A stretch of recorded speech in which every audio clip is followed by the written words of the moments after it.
അനിൽ നടിയെ ആക്രമിച്ച കേസിലെ ഒരു മേഡത്തെക്കുറിച്ചാണ് ഇപ്പോൾ കൂടുതൽ ചർച്ച നടക്കുന്നത്. ഈ വിധിന്യായത്തിൽ ആ മേഡത്തെക്കുറിച്ച് എന്തെങ്കിലും സൂചനകളുണ്ടോ?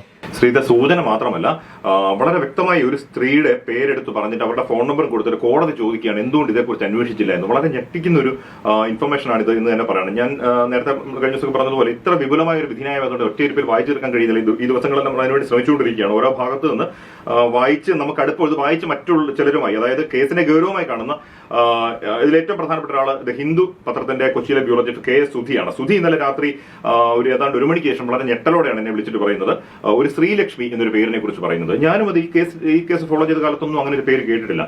അത് നോക്കുമ്പോൾ ഈ വിധിന്യായത്തിന്റെ 891 പാരഗ്രാഫിലാണ് ഇത് പറയുന്നത്. ഈ ശ്രീലക്ഷ്മി എന്ന് പറയുന്ന കഥാപാത്രം ആരാണെന്ന് അന്വേഷണ ഉദ്യോഗസ്ഥർ ഒരു വിവരങ്ങളും കുറ്റപത്രത്തിൽ ചേർത്തിട്ടില്ല. അവരുടെ ഫോൺ നമ്പർ ഉണ്ട്. അത് ചേർക്കാൻ കാരണമെന്ന് പറയുന്നത് ഈ സംഭവം നടക്കുമ്പോൾ, അതായത് നടിയെ ആക്രമിക്കാൻ പോകുമ്പോഴും വരുമ്പോഴും ഈ നടി വാഹനത്തിൽ ഉള്ളപ്പോൾ തന്നെ പൾസർ സുനിയുടെ ഫോണിലേക്ക് മെസ്സേജുകൾ അയക്കുകയും വിളിക്കുകയും ചെയ്യുന്ന ഒരു സ്ത്രീയാണ് ഈ ശ്രീലക്ഷ്മി. പക്ഷെ അതിനെക്കുറിച്ച് ഈ കുറ്റപത്രത്തിൽ അവരെക്കുറിച്ച് ഒരു വിവരങ്ങളും ഇല്ല. അവരുടെ ഫോൺ കസ്റ്റഡിയിൽ എടുത്തിട്ടുണ്ട്, പക്ഷെ അവരുടെ കോൾ റെക്കോർഡ്സ് ഇല്ല, അവരുടെ മറ്റു വെയറബിൾസ് ഒന്നുമില്ല. ഇതെത്ര വിചിത്രമായ ഒരു കാര്യമാണ്. ഈ കുറ്റകൃത്യം നടക്കുന്ന വാഹനത്തിലിരുന്നുകൊണ്ട് ഈ പൾസർ സുനി അവരുമായി ബന്ധപ്പെടുന്നുണ്ട്. അതായത് കൃത്യമായിട്ട് പറഞ്ഞാൽ 17-ാം തീയതി സംഭവം നടക്കുന്ന ദിവസം ഏതാണ്ട് അന്ന് വൈകിട്ട് 6:22 മുതൽ 7:59 വരെ, അതായത് ഈ പൾസർ സുനി നടിയെ ആക്രമിച്ച് ദൃശ്യങ്ങൾ പകർത്തുന്നതിന് ഏതാണ്ട് അരമണിക്കൂർ മുമ്പ് വരെ ഇവർ തമ്മിൽ ബന്ധപ്പെടുന്നുണ്ട്. 6:22 മുതൽ 7:59 വരെ 6 കോളുകളുണ്ട്. രാത്രി അതിനുശേഷം പിന്നാലെ 9:03 മുതൽ 9:56 വരെ 7 ഇൻകമിംഗ് മെസ്സേജുകൾ. എന്ന് വെച്ചാൽ പൾസർ സുനിയുടെ ഫോണിലേക്ക് ഈ സ്ത്രീ മെസ്സേജ് അയച്ചിട്ടുണ്ട്. സംഭവം നടക്കുന്ന നമ്മൾ ആലോചിക്കണം, 10:30 ഈ പൾസർ സുനിയുടെ ഫോണിൽ ഈ നടിയുടെ ദൃശ്യങ്ങൾ പകർത്തിയിരിക്കുന്നത്. അതിന് തൊട്ട് 9:56 വരെ, ഏതാണ്ട് അരമണിക്കൂർ മുൻപ് വരെ. അതിലെ അവസാനത്തെ മെസ്സേജാണ് 9:56. നടി ഒപ്പം ഉള്ളപ്പോഴാണെന്ന് സമയം വെച്ച് നമുക്ക് പറയാൻ കഴിയും.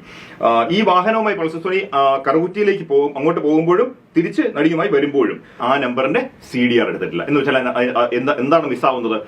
പൾസർ സുനിയുമായി ഈ വിധത്തിൽ കോൺടാക്ട് ചെയ്തുകൊണ്ടിരിക്കുമ്പോൾ അവർ മറ്റാരെയൊക്കെ കോൺടാക്ട് ചെയ്യുന്നു എന്ന് കണ്ടെത്താനുള്ള വഴിയില്ല. അത് പോലീസ് ചേർത്തിട്ടില്ല. അവരുടെ ഫോൺ കസ്റ്റഡിയിൽ എടുത്തിട്ടുണ്ടെന്ന് പറഞ്ഞു, പക്ഷെ അതിലെ വിവരങ്ങൾ ഉൾപ്പെടുത്തുന്നില്ല. എന്താണ് കാരണം? പ്രൈവസി.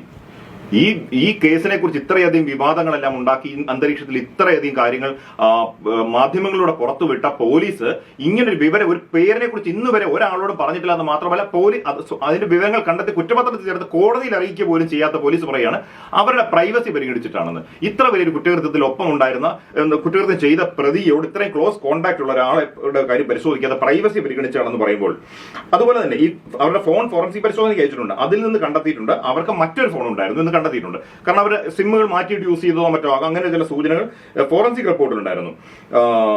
അതുപോലെ തന്നെ അവർ പൾസർ സുനിയുടെ 2 ഫോൺ നമ്പറുകൾ അവരുടെ ഈ ഫോണിൽ സേവ് ചെയ്തിട്ടുണ്ട്. ആ നമ്പറുകളുടെ CDR കോൾ ലിസ്റ്റ് എടുത്തിട്ടില്ല. ഇതിന്റെ ഒന്നും ലൊക്കേഷൻ നോക്കിയിട്ടില്ല. അവരും ഈ സ്ത്രീക്ക് പൾസർ സുനിയുടെ അമ്മയുമായും സഹോദരിയുമായും ഇതിലെ മറ്റൊരു സാക്ഷിയായ വിഷ്ണുവുമായൊക്കെ കോൺടാക്ട് ഉണ്ടായിരുന്നു. അതെന്തുകൊണ്ടാണെന്ന് പരിശോധിച്ചിട്ടില്ല. ഇതെല്ലാം ചോദിക്കുമ്പോൾ അന്വേഷണ ഉദ്യോഗസ്ഥൻ അതിൽ കോടതി പറയുന്ന ഒരു വാചകം, ഹി പ്രിറ്റൻഡഡ് ഇഗ്നോറൻസ്, അറിയാൻ പാടില്ലെന്ന് അഭിനയിച്ചു എന്നാണ് പറയുന്നത്. എന്തൊരു കഷ്ടമാണത്. ഈ പോലീസാണ് കോടതി കണ്ടെത്തിയത് പ്രോപ്പർ അല്ല, കോടതി മറ്റെന്തോ ഒത്തുകളിച്ചു എന്നൊക്കെ പറഞ്ഞ് ഇത്ര വലിയ കോലാഹലം ഉണ്ടാക്കുന്നത് മാധ്യമങ്ങളിലൂടെ. അതിന് വഴങ്ങിക്കൊടുക്കുന്ന മാധ്യമങ്ങൾ ആരെങ്കിലും ഈ വിഷയത്തെ സീരിയസ് ആയിട്ട് അപ്രോച്ച് ചെയ്യാൻ തയ്യാറാകുമോ എന്നുള്ളത് പ്രധാനപ്പെട്ട ചോദ്യം. ഇതിന് അന്വേഷണ സംഘം മറുപടി പറയേണ്ടി വരും. ഇതിന് തൊട്ടടുത്ത പാരഗ്രാഫിൽ മറ്റൊരു സ്ത്രീ ഷൈനി എന്നൊരു സ്ത്രീയെ കുറിച്ച് പറയുന്നുണ്ട്. ആ സ്ത്രീ കോട്ടയത്തൊക്കെ ചില ക്രിമിനൽ കേസുകളിൽപ്പെട്ട സ്ത്രീയാണ്. അവരെ കുറിച്ചും ചോദിക്കുമ്പോൾ അന്വേഷണ ഉദ്യോഗസ്ഥന് അറിയില്ല എന്നാണ് മറുപടി. അത് പരിശോധിച്ചിട്ടില്ല എന്നാണ് മറുപടി. എത്ര വിചിത്രമാണ് ഇങ്ങനൊരു കേസ് അന്വേഷണം. അതും കോടതി പലവട്ടം എടുത്തു പറയുന്നുണ്ട്. ഒരു മാഡം കൊട്ടേഷൻ ആണെന്ന് പൾസർ സുനി പ്രധാന പ്രതി ആദ്യം മുതൽ പറഞ്ഞിരിക്കെ ഈ കാര്യം അന്വേഷിക്കാതെ വിടുന്ന ഗുരുതരമായ സംശയം ഉണ്ടാക്കുന്നു എന്ന് പറയുന്നുണ്ട്. ഇതൊന്നും പരിശോധിക്കാതെയാണ് അവർ വീണ്ടും കോടതിയുടെ മേലേക്ക് ഈ ആരോപണങ്ങളെല്ലാം ചാർത്തുന്നത്. അതിജീവിതയോ അല്ലെങ്കിൽ അവർക്ക് വേണ്ടി സംസാരിക്കുന്നവരോ ആരെങ്കിലും ഈ വിവരങ്ങൾ അറിയുന്നുണ്ടോ? ഇത്ര ഗുരുതരമായ കാര്യങ്ങൾ അവരിൽ നിന്ന് പോലും മറച്ചു വെച്ചിട്ടല്ലേ ഈ അന്വേഷണ സംഘം അവരെ അടക്കം എല്ലാവരും ഇരുട്ടിൽ നിർത്തിക്കൊണ്ട് ഈ തരത്തിലുള്ള മാനിപ്പുലേഷൻ നടത്തിക്കൊണ്ടിരിക്കുന്നത്? ഈ ശ്രീലക്ഷ്മി എന്നുള്ള പേര് തന്നെ ഇപ്പൊ ഈ വിധിന്യായത്തിലൂടെയാണ് മനസ്സിലാവുന്നത്. ഞാൻ ഇന്നലെ രാത്രി 1 മണിക്കാണ് ഈ പേര് കേൾക്കുന്നത്. കാരണം ഏതാണ്ട് 1-2 പേജിൽ ഇതിൽ പറഞ്ഞിട്ടുണ്ട്, അത് വിശദീകരിച്ച് പറഞ്ഞിട്ടുണ്ട്. പക്ഷെ ഇതിൽ ഏറ്റവും കൂടുതൽ വാർത്തകൾ പുറത്തുവിട്ടത് ആരാണ്? പോലീസാണ്. ദിലീപിന്റെ അഭിഭാഷകരോ ദിലീപോ ഒന്നുമല്ല. ആ വാർത്തകൾ പുറത്തുവിട്ട പോലീസ് ഈ വിഷയം ബോധപൂർവ്വം സപ്രസ് ചെയ്യായിരുന്നു. കോടതി അത് തന്നെ പറഞ്ഞു. കോടതിയിൽ നിന്ന് ഇൻഫർമേഷൻ സപ്രസ് ചെയ്യായിരുന്നു എന്ന് പറഞ്ഞിട്ടുണ്ട്. ഇവരുടെ കോൾ ലിസ്റ്റ്, ലൊക്കേഷൻ അടക്കമുള്ള വിവരങ്ങൾ നൽകാതെ. ഇത് വളരെ ഗുരുതരമാണ്. ഇതിന് മറുപടി പറയേണ്ടി വരും അന്വേഷണ സംഘം.